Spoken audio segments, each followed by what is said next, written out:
RVBN, the Rich Video Blog Network, home to weekly NFL predictions, great personality profiles, great professional wrestling video blogs, great sports video blogs, great entertainment video blogs, and a whole lot more.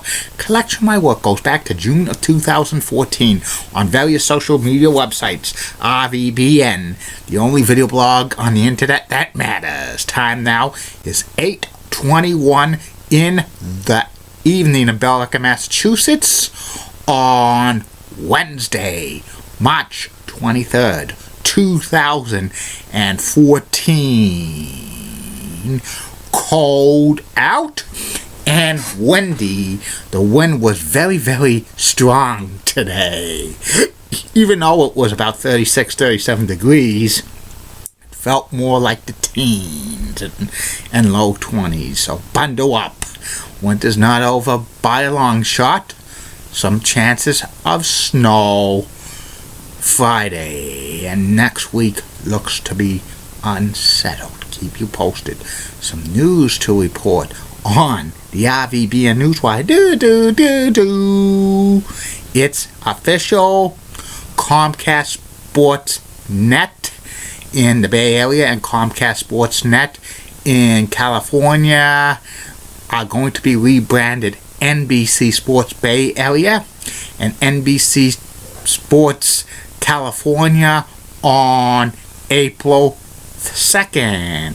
There's been rumors that the NBC Sports Group will be converting the other regional sports networks they own to have the NBC Sports brand, which includes New England.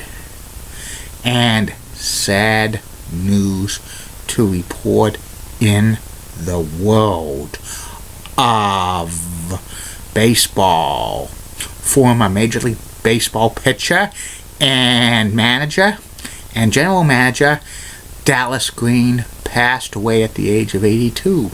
Dallas was known for being the first Phillies manager to lead them to the World Series back in 1980, and Dallas Green is a handful of men who managed both the Mets and the Yankees. The others were Joe Torre, Yogi Bear, and Casey Stengel.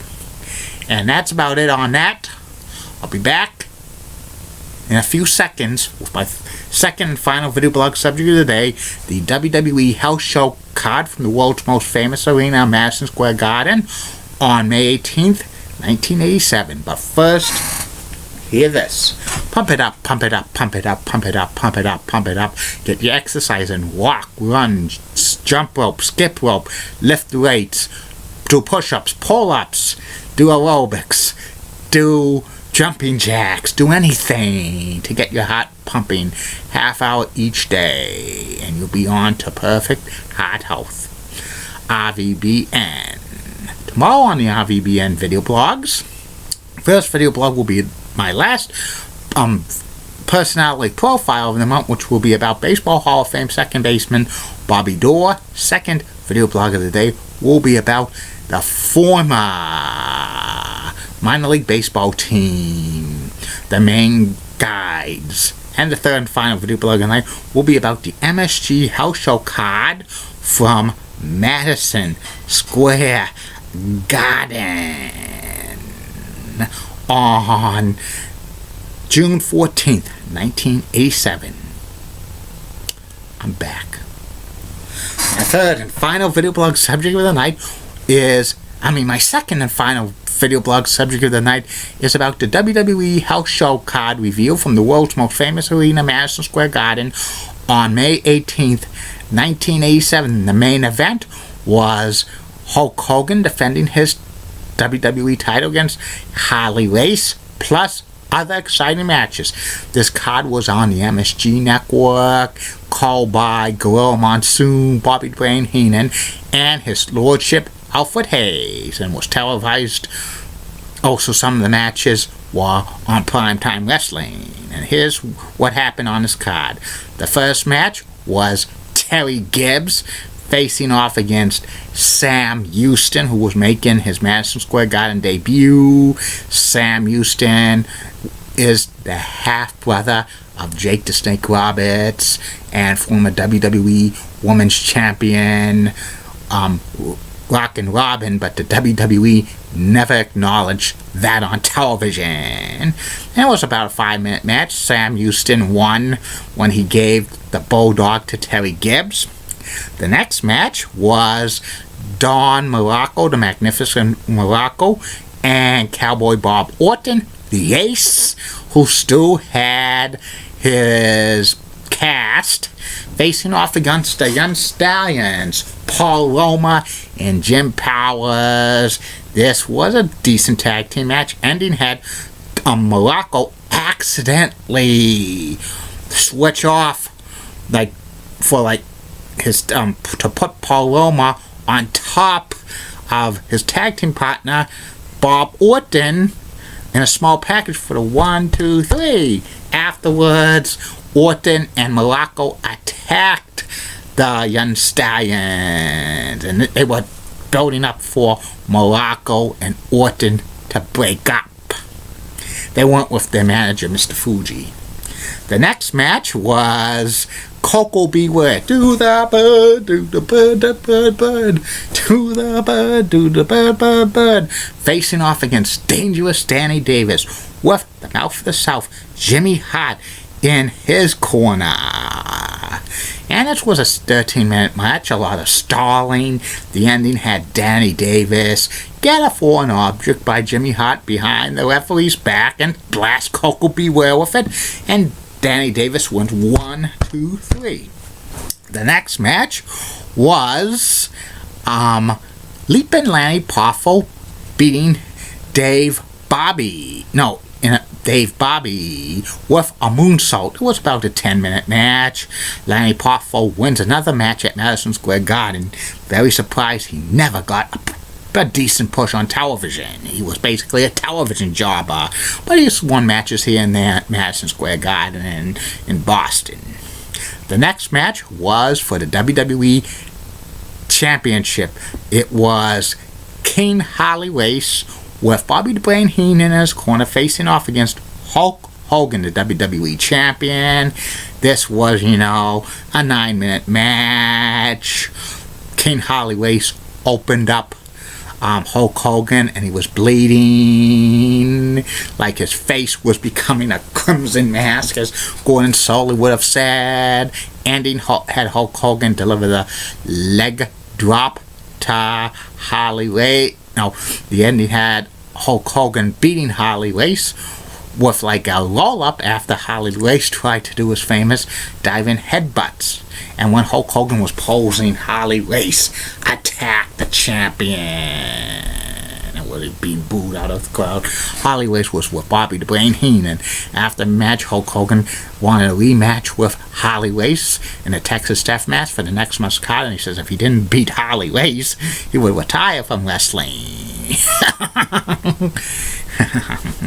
The next match was for the WWE Women's Championship. It was Debbie Combs facing off against the Fabulous Moolah, the WWE Women's Champion. And this was a decent match, back and forth.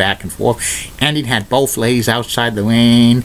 Debbie Combs gave the atomic drop to the Fabulous Moolah. She hit the ring post, and then Debbie rolled over. And then the referee counted to 10. Afterwards, Debbie Combs continued to beat up on the Fabulous Moolah, and she paraded with the belt. You can't win a belt in the WWE by count out, and Debbie was kind of acting a little heelish, even though she was playing the face. The next match was a tag team match. It was the Killer Bees, B. Brian Blair and Jumping Jim Brunzell, facing off against Axe and Smash of Demolition. And it was another great match. Great tag team match, getting beat up, back and forth. Ending had Axe pin B. Brian Blair. He was not the legal man. It was Smash. They were building Demolition up to become like a top tag team. And even though they were heels, some of the Madison Square Garden fans would chant were cheering them. The next match was Jose Luis Rivera, another TV jobber in the WWE in this time period, facing off against the Outlaw, Ron Bass. Before the match, Ron Bass got into an argument with Gorilla Monsoon because Gorilla Monsoon flicked Ron Bass's hat off. They almost came to blows. This was not a great match. It was basically kind of a little bit of a squash match, but Jose Luis Rivera got some moves in, and he almost pulled off the upset. But like him on television, would do some great offensive moves, but would come up short. Ron Bass gave Jose Luis Rivera a pedigree and pinned him 1, 2, 3. Ron Bass did not come out to the My Time theme music because that wasn't released. And then the de facto main event for this evening, the final match on the card, it was the Honky Tonk Man with the Mouth of the South, Jimmy Hart, facing off against Ken Patera, substituting for Jake the Snake Roberts, who was injured, but in reality he was suspended for 6 weeks for flunking a drug test. No surprise there, because Jake the Snake Roberts had problems with drugs and alcohol. That's well documented.